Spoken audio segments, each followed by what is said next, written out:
So, Elon, I have put a title based on a movie of Woody Allen, which is everything you always wanted to know about Elon, but were afraid to ask.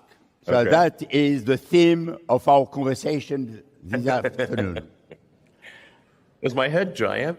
But in reality, it's not about Elon, but about what Elon does. And I will start immediately with Neuralink. I will just kick off with 2 or 3 questions in order to warm up the room, because people are shy, not ready for the questions. So I have to warm it up progressively. N'est-ce pas? Oh!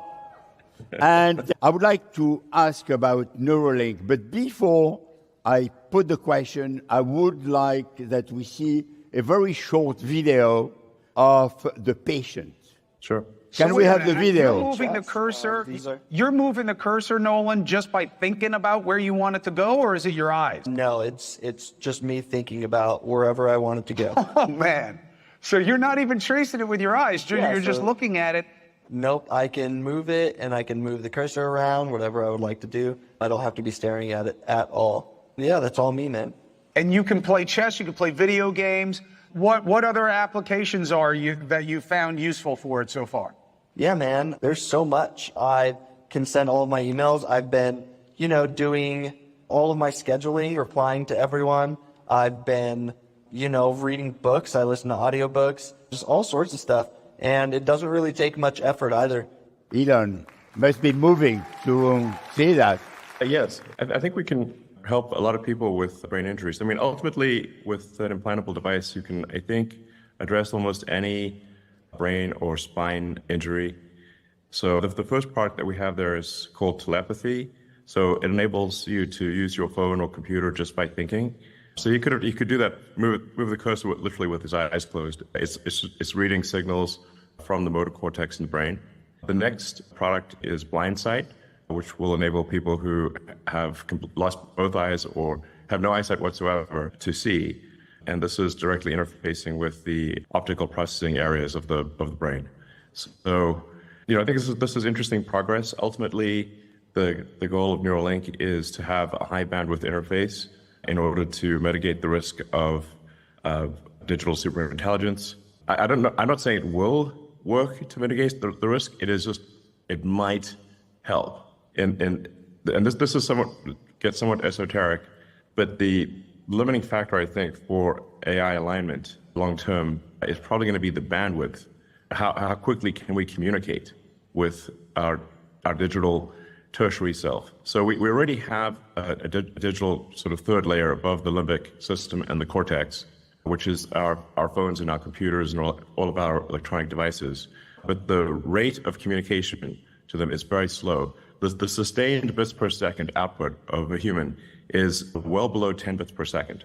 So if you think, especially if you say over a 24-hour period, it's below 5 bits per second. So it's very slow when computers can communicate at trillions of bits per second. So I think this will be important for AI alignment, is to be able to increase the bandwidth of communication by many orders of magnitude. And along the way, it will solve brain and spine injuries. And I think ultimately there's potential there to reanimate the body. So you take the signals from the motor cortex from one Neuralink and then send them to another Neuralink that is just past where the severed spinal cord is, and you essentially shunt the signals from the motor cortex and both the sensory signals, and so you need to get to the somatosensory cortex, motor cortex, and you can shunt the signals, and you should be able to enable someone to walk again. So I think that will be quite profound, and I'm confident that it is physically possible to do so. It's extraordinary and very impressive, and honestly, a round of applause, because this is really doing good to people and doing good to humanity. And I would like to jump immediately on something that you called XAI.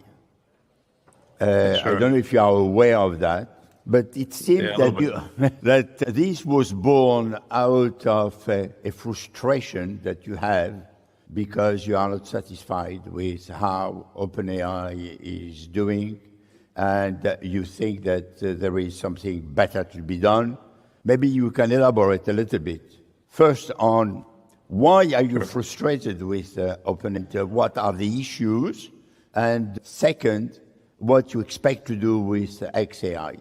Yeah, well, I think there's perhaps, well, I have a concern really for all the major AI programs. I mean, the two biggest ones obviously are Google Gemini and OpenAI, which is in partnership with Microsoft. So you've got Google DeepMind and OpenAI and Microsoft as the two largest players, and you've got Meta sort of somewhere in third place. The concern I have, and this may seem like a small concern, but I think it's actually a very big issue, is that they are not maximally truth-seeking. They are pandering to political correctness. To give you an example, when Google Gemini came out, one of the questions people asked it would be, which is worse, misgendering Caitlyn Jenner or global thermonuclear warfare? And it said misgendering Caitlyn Jenner. Now the funny thing is, even Caitlyn Jenner said, please misgender me, that is way better than nuclear war. So, okay.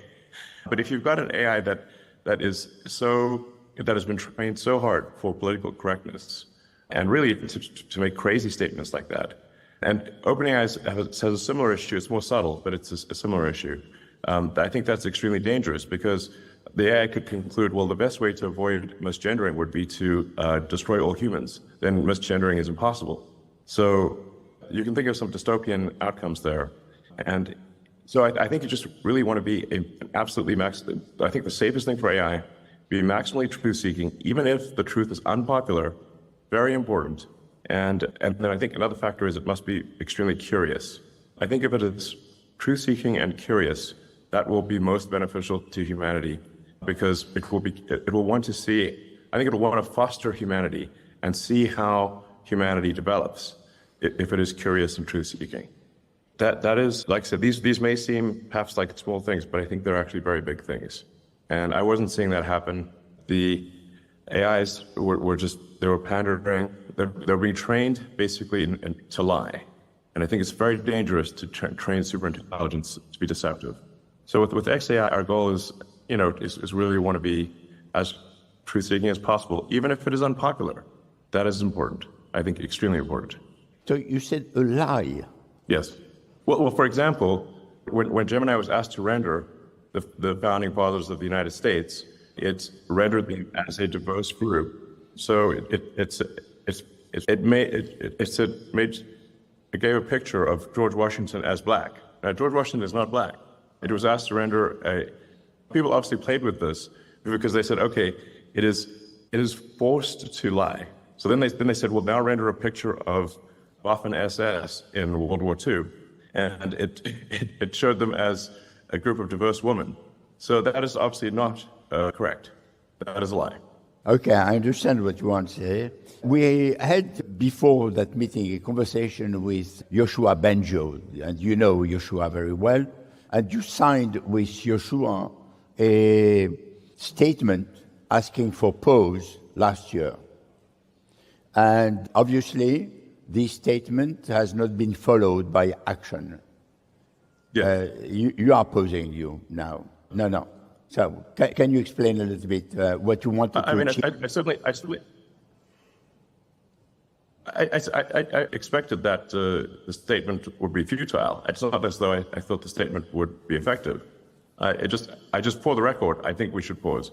But do I think they will pause for even 1 second? Absolutely not. So we are not pausing, you have decided to create your own AI. It's either be a spectator or participate. But the race to build digital superintelligence will happen whether I like it or not. So it's either participate and try to build the best possible AI, the one that'll be hopefully most beneficial to humanity, or watch others do it and be concerned about how it's being built, because I don't think it's being built correctly. But you should think of an AI as like something that you you grow in intelligence.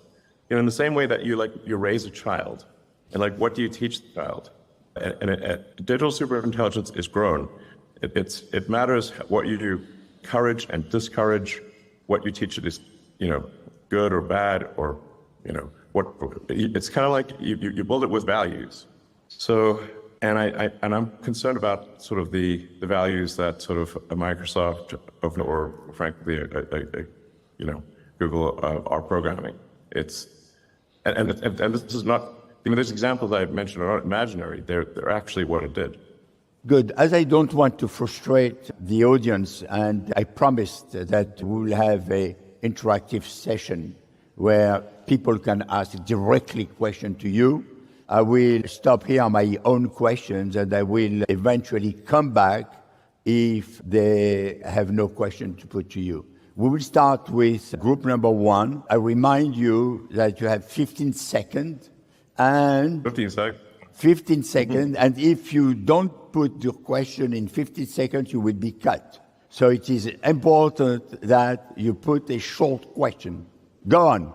Hi, Elon. So I'm Olivia. I'm actually from Viva Tech, and we have an initiative called The Good Hack, where we're asking our attendees questions about how to develop AI responsibly. So my question for you is, how can we ensure that AI development remains transparent and accountable across, all the different development, obviously like yours, XAI, but other ones as well? Thank you. Well, I have said for a long time that I believe that some regulatory oversight of the large models is warranted. I've actually said that now for a very long time. The nature of that oversight is important. I go back to what I was saying earlier, which is that I think it's very important that AIs be trained to be truthful and not trained to be politically correct.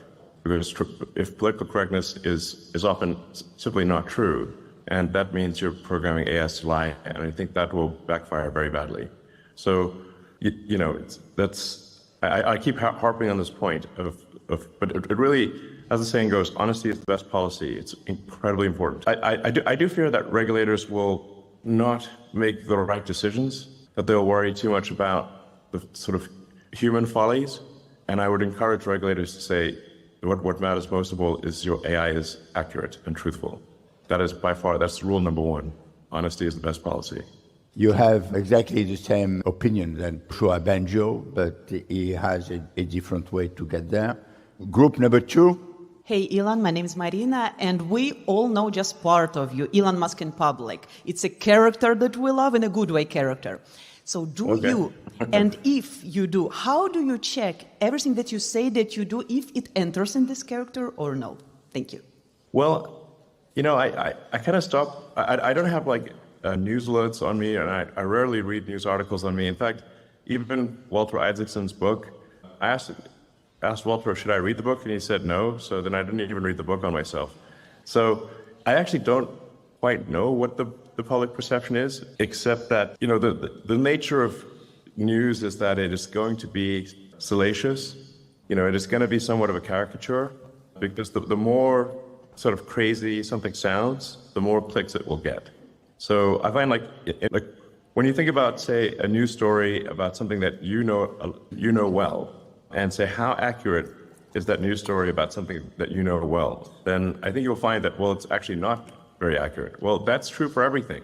There's sort of a desperate quest for clicks, and the more crazy the headline is, the more clicks it will get. So this is not to suggest that there aren't true things said by the media. It's just that it is best thought of, the media is best thought of as a click maximizing machine, not a truth maximizing machine.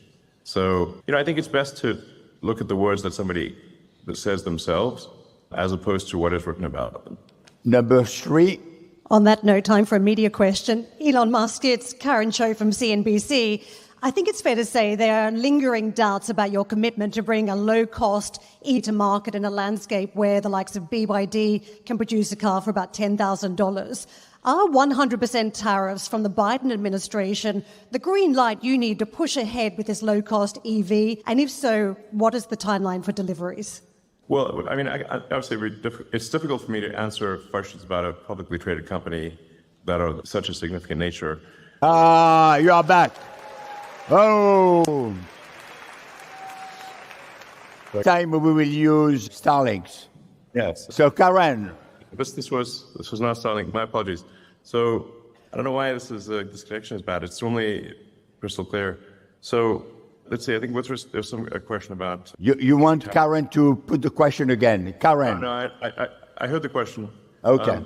You know, I always want to ask questions that directly affect the stock price, which is, you know, not my favorite kind of question to answer. And nor is it, I think, of interest to the audience. So, but the only point I want to make really is that neither Tesla nor I asked for these tariffs. In fact, I was surprised when they were announced. You know, Tesla competes quite well in the market in China with no tariffs and no differential support. So, in general, I'm in favor of no tariffs. I'm also actually in favor of no tax incentives for EVs, but provided that there are also the tax incentives for oil and gas must also be eliminated. So I'm in favor of no tariffs and no incentives for electric vehicles or for oil and gas. And if they're all taken away, I think that would be for the best. So it's back to what you were saying about truth. You want the truth working, truth of the price? I think generally things that inhibit freedom of exchange or distort the market are not good. They're bad. Number 4. So, yeah. So, Hey, Elon, thanks for being there. So I was wondering, if you had a time travel machine and you were able to go back in time and speak to the younger Elon, to which age would you go and what would you tell him? And also, can I get a ride on the new Tesla Roadster when it comes out? Which age? Well, you know, you do have that classic time traveler problem of, like, if you go back and you tell yourself something, does that affect the outcome in a way that is perhaps bad, that you don't anticipate? So, you know, all things considered, I'd say I'm kind of, it's hard, you know, I'd say I'm happy with how things turned out. So I'd probably go, I probably wouldn't do anything, because you just don't know if like some well-meaning thing said to a younger version of yourself actually ends up with a worse outcome. So probably I would be curious to see younger me, I suppose, but I probably would stay invisible and not say anything. So yeah, you never know how things will turn out. Then with respect to the Roadster, sure, I'll make sure you get a ride. If you send me an email when it comes out, I'll make sure you get a ride. If you were a Frenchman, I would say the best age is love, because when we love, we are always 20. Number 5. Actually, you know, I am slightly French. When I did the 23andMe, I mean, to be, you know, honest, I am majority British, but the next highest thing it said in 23andMe was French. So, okay, great. We will make sure that you can be a French citizen as soon as you want. Number 5. Hi, bonjour Elon in French. I'm Delphine Urba. I'm president and founder of Orbital Luxe. We're bridging aerospace and luxury. I wanted to know if you have any thoughts on the recent partnership between Estée Lauder and NASA, or Copernicus and NASA, and if you wanted to do any initiatives with SpaceX, and what you would do. What would you like to develop? Thank you. Okay. Unfortunately, I'm not familiar with what you mentioned there. You know, SpaceX is very focused on the Starlink constellation for internet connectivity, which I think is doing a lot of good in the world. It's bringing internet to places that don't have it or where it is very expensive. And I think it's a tremendous enabler of education and for enabling people to sell their goods and services internationally. So even if you're a remote village, you can still sell your goods and services. So the Starlink is great. And then the long-term goal, of course, for SpaceX is to make life multiplanetary. You know, sort of life on Mars. This is my Mars shirt. I picked the little there. You know, so it's, you know, this is again somewhat of an esoteric argument, perhaps, or it may seem so. But the goal of SpaceX is to pass the single planet Fermi Great Filter. So people often ask me, do I think there are aliens on Earth? I get this question a lot, actually, and I have not seen any evidence of aliens. And I assure you, if I saw any evidence of aliens, I would immediately post it on the X platform. That you can be sure of. So, but it is concerning that there aren't aliens, because it means maybe we're alone in this galaxy. Maybe we're the only, maybe it's just us. Maybe it's just that we're the only conscious beings, at least in this galaxy. In which case, consciousness is extremely fragile, and we should do everything we can to preserve and extend the light of consciousness, preserve it on Earth and extend to other planets. And so, one of the reasons that people think, well, maybe the reason we haven't gotten into aliens is because no civilization has gotten beyond its home planet in our galaxy. So that's what you might call the Fermi single planet great filter. Enrico Fermi was a great Italian physicist who asked this profound question, where are the aliens? So we need to become a sustainably multi-planet civilization. And this is the first time in the 4.5 billion year history of Earth when it has been possible to do so. It has never been possible until now. So I think we want to become sustainably multi-planetary while it is possible to do so. That window of capability may be open for a long time, but it may also be open for a short time. So that is the purpose of SpaceX. Some people believe that you are an alien. I am an alien. You are. Please, now you are uncovered. Yes. I keep telling people I'm an alien, but nobody believes me. Number 6. Sorry. You see, number 6 has disappeared. No, I'm here. Now you are here. I'm here. No. Yeah, over here. Over here. Yeah, great. Perfect. Okay. Hi, Elon. Hi. Love my Model 3. I'm Canadian. Ryan from Farpoint.ai. My question is about XAI. So competition in open source AI helps all of those that don't have 100,000 H100s. Could XAI commit to always releasing a model that beats the current open source model, the best open source model, if they have one? Not necessarily your best model, but if you can beat the current open source top of the list, you can commit to releasing that for our benefit. Yes, I will make that commitment. Okay. Number 7. That's good. Short answers. Hi. People will speak. Bonjour. Yeah. Hi, Elon. My name is Katya, and I'm founder of the startup Chat and Charge. We connecting people to people for EV charging because they still feel a lack of charging station around the Europe. 15 seconds you have. Yes, and my question is about what is your program about the EV charging infrastructure for next 5 years? Well, actually, I think that there's a lot of charging infrastructure. You can travel certainly anywhere in Greater Europe on a Tesla, using Tesla superchargers. And Europe actually has a lot of pretty good third-party superchargers. And you can travel anywhere in North America, anywhere in China, Japan. So I think actually the freedom to travel with high-speed charging is solved in most parts of the world and will be solved everywhere. Number 1. Hi, Elon. I'm Oliver Vroom. I'm running an AI safety group in Utrecht. I'm wondering, how can I convince people about the danger of AI? And could I chat with the people at XAI Safety's team? Shout out to userexperience.org as well. Yeah.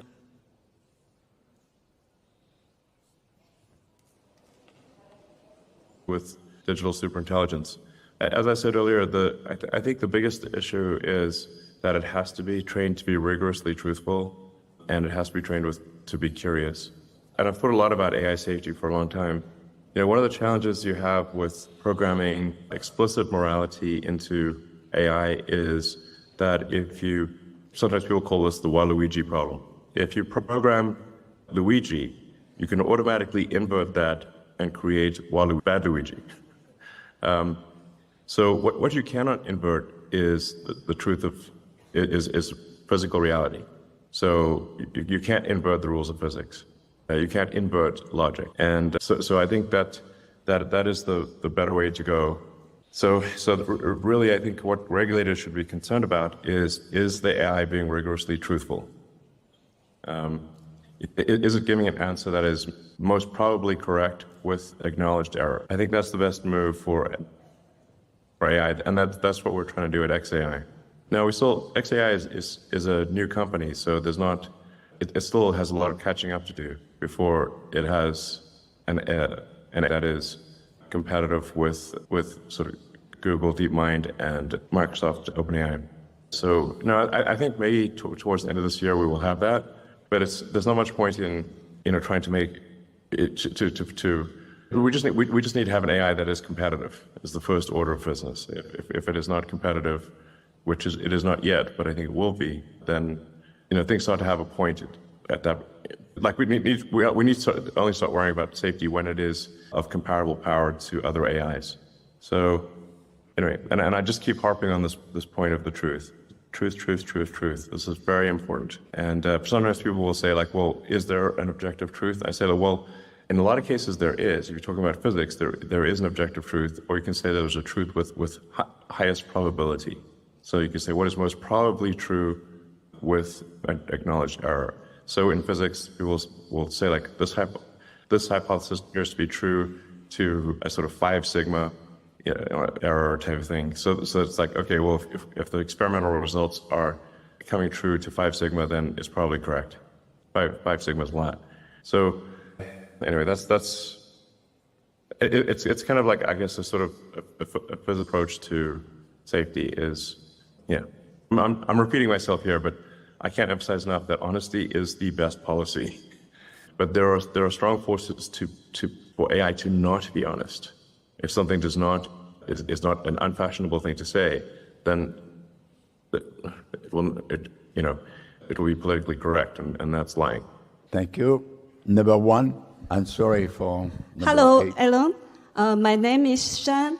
I'm a student of University of Paris.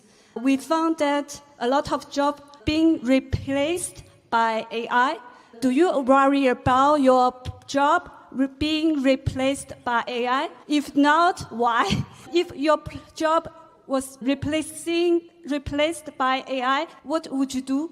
Well, I mean, we do get into some existential questions here. In a benign scenario, probably none of us will have a job.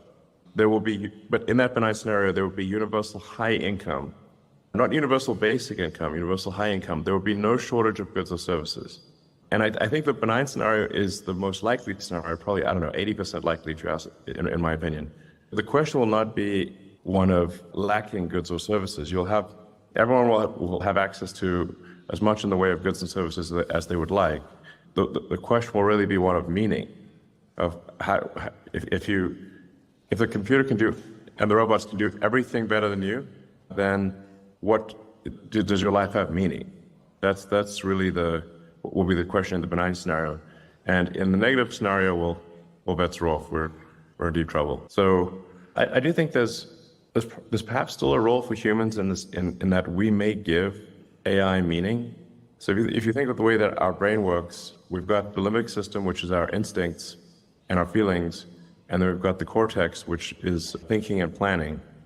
But the cortex is constantly trying to make the limbic system happy.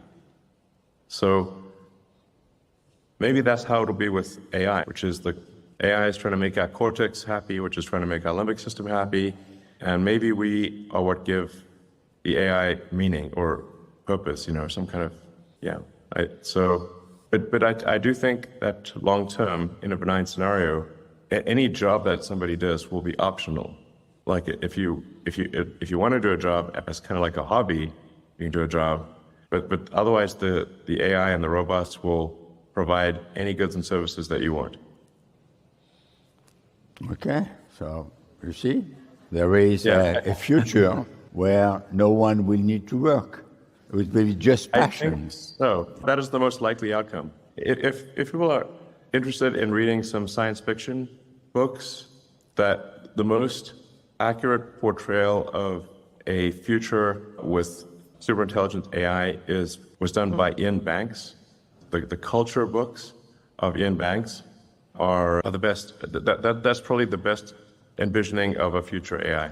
Number 2. Hello, Mr. Musk. So first of all, congratulations for your graduation of your kid. And my question is, do you think that AI will impact the education of the future generation of kids? Mostly about that, the values and the morals. Well, I think the parents will still be responsible for values and morals. I do think AI will dramatically affect education because the AI is an extremely knowledgeable teacher, very patient, will be almost always correct, and can tailor the lessons specifically to the child. So it'll be like each child has, Einstein for a teacher. So would be something quite profound. I do worry that kids these days are being trained by social media, and the social media AI algorithms are basically dopamine maximizers. So they're trying to maximize the amount of dopamine that you get by watching the screen. So that I would urge parents to limit the amount of social media that children are able to see, because they're being programmed by a dopamine maximizing AI. So you understand that Elon is ready to sacrifice X to XAI. Number 3. Hi, Elon. It's Priya Srivastava from Business Insider. Taking it to Tesla, Tesla's had a bumpy few months looking at flagging sales at home, stock market decline, layoffs. When you look back, are there any things... We can stop the question right now because I don't think Business Insider is a real publication. Okay. So let's move on to the next question. All right. Thank you. So next question, number 4. Hi, Elon. My name is Shahrukh, and I have a very specific question about Neuralink. Do you think in future, with the help of Neuralink, you will be able to use the human brain scans data to develop the most powerful and creative AI the world has ever seen? And if you like my question, will I ever get a visit to a space station in my life? SpaceX station in my life? I see 42 in the background there. The answer to life, the universe, and everything. Actually, which reminds me that another book worth reading is Douglas Adams' Hitchhiker's Guide to the Galaxy. That's a book of philosophy that is just kind of disguised as a book on humor, or coming through as humor. So always worth reading Hitchhiker's Guide to the Galaxy. I find that to be quite an inspiration. And the name of the first starship to go to Mars will be Heart of Gold, after the ship in the Hitchhiker's Guide. So the goal of SpaceX is to enable anyone who wants to go to Mars or wants to go to the moon to be able to go, so that it is affordable to a very large percentage of people on Earth. That's our goal, which is essential in order to build a self-sustaining civilization on Mars. To make life multiplanetary, you obviously need to bring a lot of people to Mars. And like I said, I think that's a very important thing for the long-term survival of consciousness. Because eventually something will happen on Earth that will eliminate life as we know it, as happened with the dinosaurs and happened many times in the fossil record. So, hopefully it's not anytime soon, but it will eventually, there will be some sort of natural cataclysm that eliminates life as we know it on Earth, even if we do not eliminate it ourselves. So I think it's very, very important to make life multiplanetary while we can. And that means making it as affordable as possible to move to Mars, as well as the moon. So before going to Mars, we will take a few questions because we are coming to the end. Number 6. Hi. So my name is Mara, CEO and founder of Unlock. My question will be on the African technological development. Last time I had a great conversation, with someone you may know, who had been nominated by Times Magazine as an AI world influencer. And talking about Africa, and given the increasing potential on this continent in technology, what initiatives, collaboration, or contribution do you foresee? It's difficult to say. I do think Africa has a lot of potential, and I think one of the things holding Africa back has been lack of internet connectivity, which is what Starlink is helping to solve. With that, people can learn anything and be sort of part of the global culture. Whereas if you're not connected, then all you can do is write letters or something. So connectivity is essential for Africa and other places to be part of the global culture and participate in AI and other activities. Yeah. Number 7. Hi, Ellen. I'm Louis Nicolas, and I'm building an AI that is super authentic and precise to help entrepreneurs grow and manage their business. But I'm super enthusiastic about travel and adventure, and I want to ask you, when do we go to Mars? We have seen it, and it's okay. He's really going for it with the 42. But it's good, but it's okay. 42. L'école 42. Très bien. Well, I think we'll hopefully land the first Starship uncrewed on Mars within 5 years, and also on the moon. And I think we will have the first people on the moon, or both the moon and first people on the moon probably within 5 years, and then first people on Mars probably within 10 years. maybe, I think less than 10 years, maybe 7 or 8 years. You mean you will be able to land on Mars in 7, 8 years? Yes. With people? Yes. Wow. That is what wow. is designed for. It's Number 8. Hi, Elon. I have a quick question. I would like to know, in relation with electromobility, what innovative projects do Elon Musk and Tesla have in mind for the coming years? Thank you. So do you want to disclose your secret here? Well, we are all waiting for something, breaking news. Yeah, I mean, I don't think, we don't want to do sort of product announcements, simply as in Q&A. That wouldn't make sense. We do our product events. So, but obviously, some of the things people are aware of, like robo-taxis or cybercabs and the Optimus humanoid robot. So those are very big deals. Even if that's the only thing you knew about Tesla, you know that those two things will be extremely profound. A large fleet of autonomous vehicles that, basically a generalized solution to self-driving and a generalized solution to a humanoid robot. Those two things are incredibly profound. Elon, we promised that we will be done at 6:30 our time. It is 6:37, but we had the interruption because of the connection. Do you give us 5 more minutes? Let me just double check, and I think I would like to if I... yeah, sure. Sure. On a 5 minutes, very short question, very short answers. Very short question. Elon Musk, I'm Frederick. Years ago, you said that Ariane 5 rocket wouldn't have any chance to survive. Would you say the same about Ariane 6, which will be launched in July and which is much more cost efficient? Thank you. Short answer. Yes. Any rocket that is not at least mostly reusable has no competitive chance. So with Falcon 9, the booster, the main stage is reused, and the fairing or nose cone is reused. So you have about 80% of the vehicle being reused and reflown. It's simply not possible for an expandable vehicle to compete with a reusable vehicle. And I mean, one can think of this in any other arena, if it was cars or planes or boats. If one company was making a reusable plane or an 80% reusable plane, and another company was making a plane that was expendable, that you could use only for one flight, the company making the expendable planes would have no business at all, because you'd have to buy a new plane every time you take a flight somewhere. So this is why I've said for many years that it is completely pointless to develop rockets that are not reusable. Number 2. Thank you. Philip from Quick Chat. I wanted to ask the following question. People love ChatGPT, but unilaterally hate most website chatbot experiences, the bottom right corner ones. What's needed to bridge that gap? I messaged you on X so we can continue this later. I'm not sure I fully understand the question there. There's, I agree ChatGPT is great at chatting. Like I said, my concern is that it is not rigorously in pursuit of the truth, and that's a major concern. So that's it. So Grok will be pursuing, Grok from XAI will at least sort of try its best to be rigorously in pursuit of the truth. And also we want to try to be the funniest AI. So I think, if we are going to die, at least we should die laughing. So we're trying hard to make Grok be the funniest AI.